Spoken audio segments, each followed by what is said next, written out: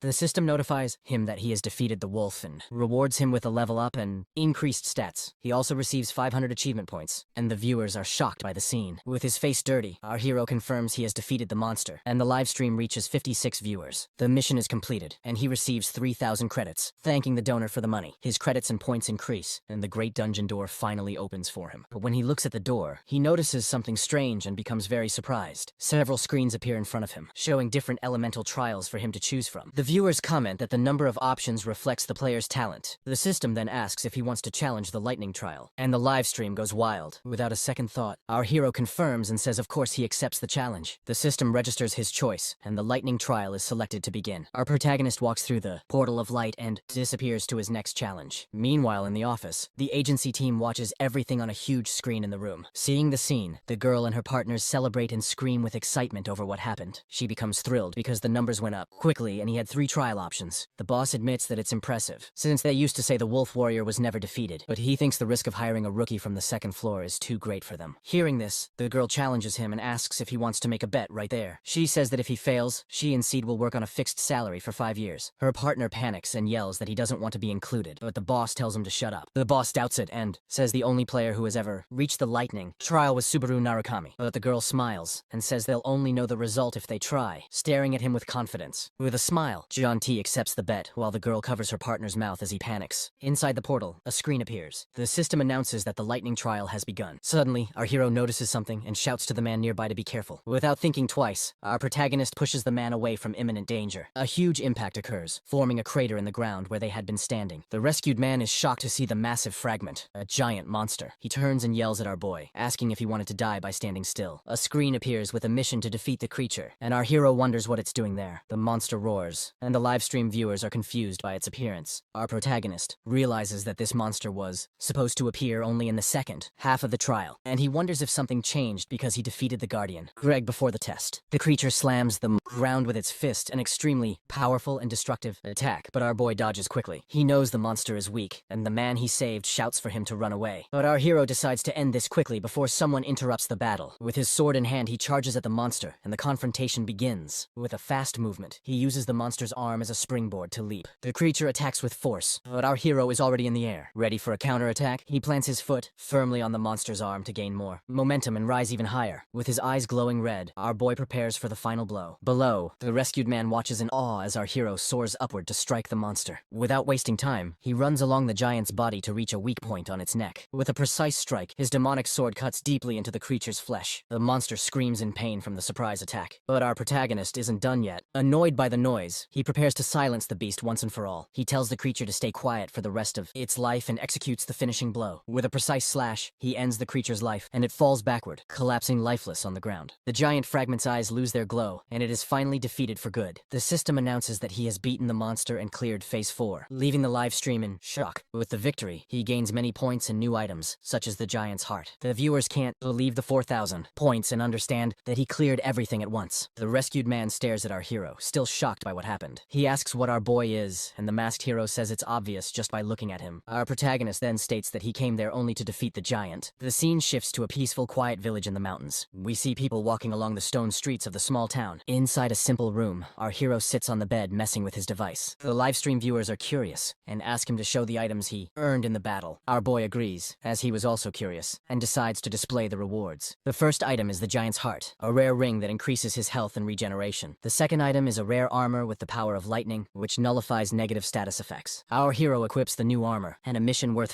5,000 credits appears on the screen. With that, several other missions pop up, and our boy thanks everyone for the support. He promises that he will learn the lightning skill for them. Then he wonders why so many people are waiting for that skill and realizes that his old identity was much more important than he imagined. Someone knocks on the door, and our hero tells the person to come in. The man he saved enters the room along with a serious blonde knight. The man apologizes for being late and introduces the village captain, Lord Posh. He explains that giant attacks have become frequent, and the knights are on high alert. For safety, they ask the villagers not to leave their homes for any reason. The man comments that it is strange to find a stranger during such a dangerous time. The blonde knight thanks our hero for protecting the village while he was away. Our boy says he only did what was natural, while the knight remembers his name. The knight, 𝐊𝐢𝐬𝐧, says he is the face of the village and that they fortunately discovered the giant chief. With a determined look, he says they intend to risk their lives to corner the enemies. Swallowing their pride, the knight and his partner kneel and beg our hero to save the village. Our protagonist remains silent while the livestream audience worries about 𝐊𝐿ius's fate. Searching his memory, our boy remembers what happens in the next phase of the story. He recalls that in the original story, the blonde knight 𝐊𝐿ius ends up dying. Back in the present, our hero extends his hand and asks the knight to raise his head. With a determined look, he says he will cooperate with them. The blonde knight thanks him, and the system begins phase 5 of survival for our boy. His partner points forward, and they see a huge giant lying on the ground. It is the body of the giant chief, lying there as if he were simply sleeping. The blonde knight says he will draw its attention and asks our hero to attack from behind, but our boy immediately stops him, placing a hand on his shoulder and asking him to wait. Feeling confused by the creature's attitude, our protagonist says that thing is strange. Suddenly, a mysterious light begins to shine from the ground, very close to the fallen giant's body. The ground starts trembling strongly, and all the knights panic at the situation. With a serious look, our hero realizes that the creature is not actually human. The giant's chest begins to open, revealing a strange and mysterious energy. From inside the giant's body, several smaller monsters crawl out with sinister smiles. Immediately, the horde of creatures charges toward the knights, who are thrown into chaos. 𝐊𝐿ius panics and screams, not understanding what the hell is happening. One of the giants grabs a knight, who begs desperately for the monster to stop, but it ignores him and crushes him with brutal force while the poor boy cries for help. Our hero watches the scene, his eye reflecting the massacre of his allies. With a dirty face and a wicked smile, the creature seems to enjoy the slaughter. Seeing the situation, the captain shouts for all his men to run toward the mountains. The monsters advance at full speed, and the massacre of the knights begins without mercy. One of the creatures devours a knight, who had no chance to defend himself from the surprise attack. A young boy screams desperately as his companions try to hold him back so he won't die. The boy cries out his brother's name, his brother, who lies on the ground in front of the monsters. Witnessing this, the captain once again commands everyone to flee as fast as they can. The knights are terrified, but one of them says that this is not the end for all of them. Everyone begins to run, and the captain calls out to our hero, saying he's counting on him. The blonde knight turns toward our protagonist with a serious expression, but our hero looks back and says that those words are actually his to say. The knight is confused, and the boy asks why he still isn't running. Our hero says he cannot fight with him there. Both of them would die if he stayed. The blonde knight yells that he cannot abandon the outsider, but our hero orders him not to repeat that. Reluctantly, the knight retreats and asks our hero to hold out until he returns with reinforcements. The captain runs off and tells our hero to stay safe as he faces the monsters. With a shout, the monsters charge toward our hero without hesitation. Fearlessly, he runs toward them with his sword in hand. He warns the creatures that he is their opponent. He dodges an attack and slices one giant's leg with incredible speed. With a spinning strike, he slashes multiple enemies in the middle of the horde. One of the creatures screams in pain while the others stare in confusion. The system notifies him that he has defeated 2 creatures and earned 20 conquest points. Our hero remarks that he's not used to being left alone to fight. Meanwhile, the captain runs desperately through the forest to save himself. He looks back, worried about what he left behind on the battlefield. Sweating and breathless, the blonde knight continues sprinting, constantly glancing behind. With a determined look, he bites his lip and keeps running away from the dangerous place. Back at the battle, the livestream viewers comment that the score changes depending on the number of soldiers. Our protagonist thinks that now he can save everyone, even those who were supposed to die. He faces the 2 remaining giants and prepares for the next strike. With a precise blow, he cuts down another giant, and the system confirms the victory. He moves to the next one and defeats it too, earning 10 more points. The demonic sword drains his stamina, and he realizes that fighting them one by one isn't hard, but the problem is how long he can borrow the sword's power. He decides he must maintain clear vision and locate the leader of the horde. He resumes the massacre, slicing another creature with the demonic blade. He jumps into the air and begins cutting down multiple enemies at once. From above, our hero descends with full force upon the monsters that were already on the ground. They try to grab him midair, but he's too fast. With a powerful kick, he strikes a giant's face with all his strength. The livestream chat comments that one wrong move would mean his death in this insane battle. The Wedge of Greed resists the sword's effect, and his stamina and mental strength recover. He knows he needs to find the leader quickly before reaching his limit. Suddenly, he senses a powerful presence and finally locates the horde's leader. A bearded giant with a wicked smile and sharp teeth. The giant swings his club, and our hero leaps away to dodge. He knows that if he fails to finish the fight in one strike, he'll be the one defeated. The monster prepares to crush him. Our hero hopes his plan works. There won't be another chance. He extends his hand, gathering a large amount of energy for the next attack. The system alerts that he is using the Thunder Strike skill at full power. A massive explosion of lightning echoes throughout the battlefield. The smaller giants scream in pain, stunned by the electric blast.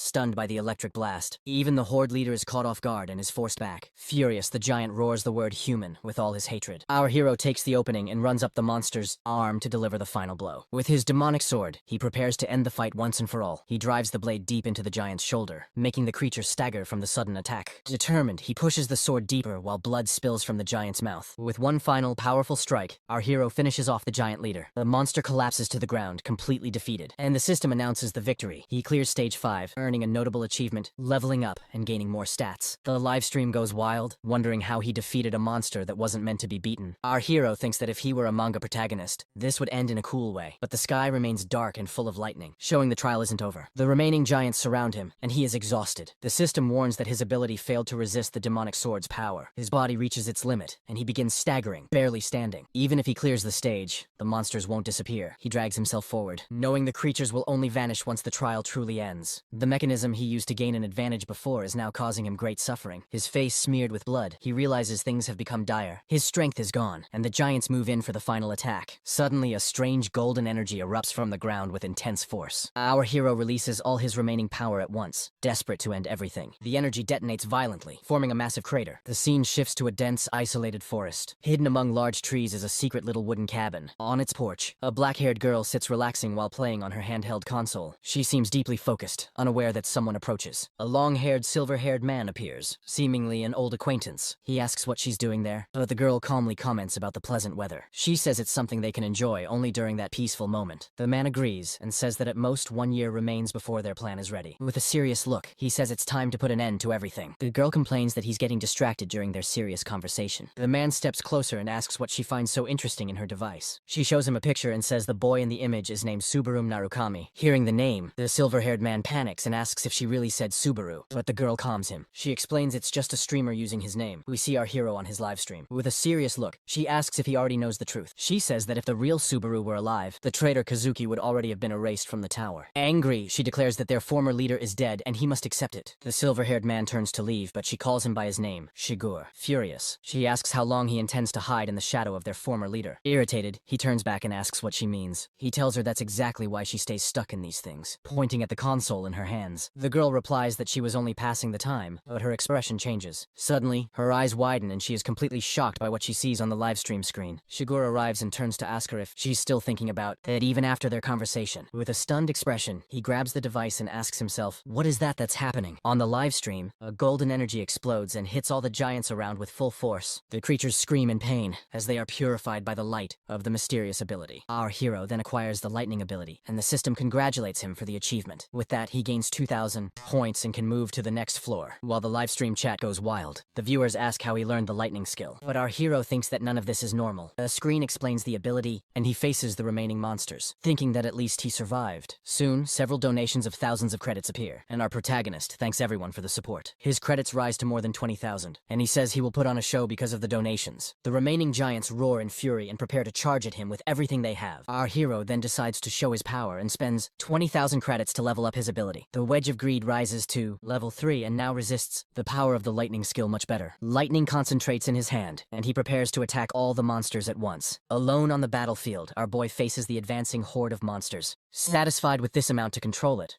Subaru took off at lightning speed toward the crowd of giants rushing to face him. He gripped the unknown demon sword, which began radiating destructive lightning energy. He raised his sword high, declaring that the time had come to let loose a little. Just like in the old days, he brought the sword down with immense force, creating a massive rift of red, energy and lightning that tore through the enemy ranks. Subaru stood panting heavily, sweat pouring off him, cursing his miscalculation as he should have saved some strength for the return.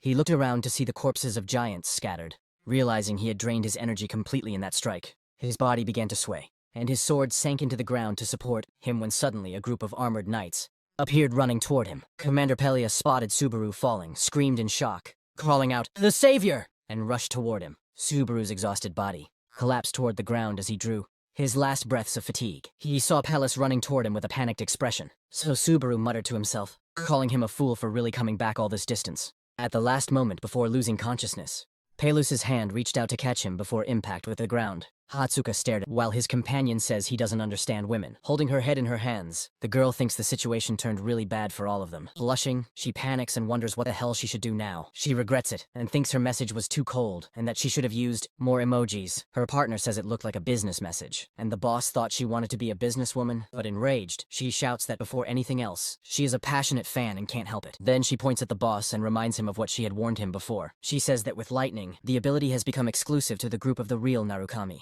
Hearing that, the boss smiles and says that he is someone definitely worth observing. Suddenly, the girl receives a notification and becomes extremely excited by the big news. Cheeks red, she celebrates because it seems our hero read her message. But her joy fades instantly when she realizes he only viewed it and didn't reply. Her soul leaves her body and she dies standing, leaving her colleagues confused. The scene then shows several players in display cases, as if they were figurines being exhibited to someone. A streamer prepares to start his live stream, where he analyzes players' battles. This is 𝐃𝐽, a guy who uses his sharp vision to crush his rivals in the tower. He announces that a new talent called 𝐾𝐞𝐦𝐨𝐬 has appeared, rising through the tower very quickly. 𝐊𝐢𝐬𝐧 also comments about 𝐃𝐞𝐦𝐨𝐧, the former member of the Blue Eyes who now represents Earth. But he says that no matter what people say, besides Narukami Subaru, he will always be the greatest of all time. With that, he starts his stream and says he will analyze the hottest player of the moment, Narukam Suboro. Seeing the chat furious, he asks them to calm down and not insult the guy immediately without even watching. The live stream then shows our hero fighting, and 𝐃𝐽 is shocked, wondering what is going on. Smiling, the streamer is impressed with what he sees on the screen. He wonders what kind of concentration that is, because a normal human wouldn't control a brand new ability like that. 𝐃𝐽 explains that he controlled the ability perfectly and infused it into his sword without wasting anything. With absurd precision and technique, he used the power exactly where needed, without a single mistake. He then declares that this guy will definitely become someone. A viewer asks for a final summary, and 𝐃𝐽 realizes he forgot his one-line comment. He then says that in terms of control, the kid might even surpass the original Narukami in his prime. Hearing that, our protagonist is completely shocked by the massive comparison. The system then announces that Stage 6 is ready, and asks if he wants to suspend the trial. Even with his fatigue recovered, our boy is mentally exhausted and considers pausing the test. He grabs his device and notices something that really surprises him about the livestream. Seeing 742 viewers, he thanks everyone and wonders when he grew so much. Our hero apologizes and says that the next stream will be the day after, tomorrow, because he needs to rest. He ends the broadcast, and a blue light portal appears for him to finally leave the trial. He steps out of the ordeal and returns to the white space between the floors. Alone in the place, our protagonist starts exploring the vast white stage surrounding him. He then walks toward a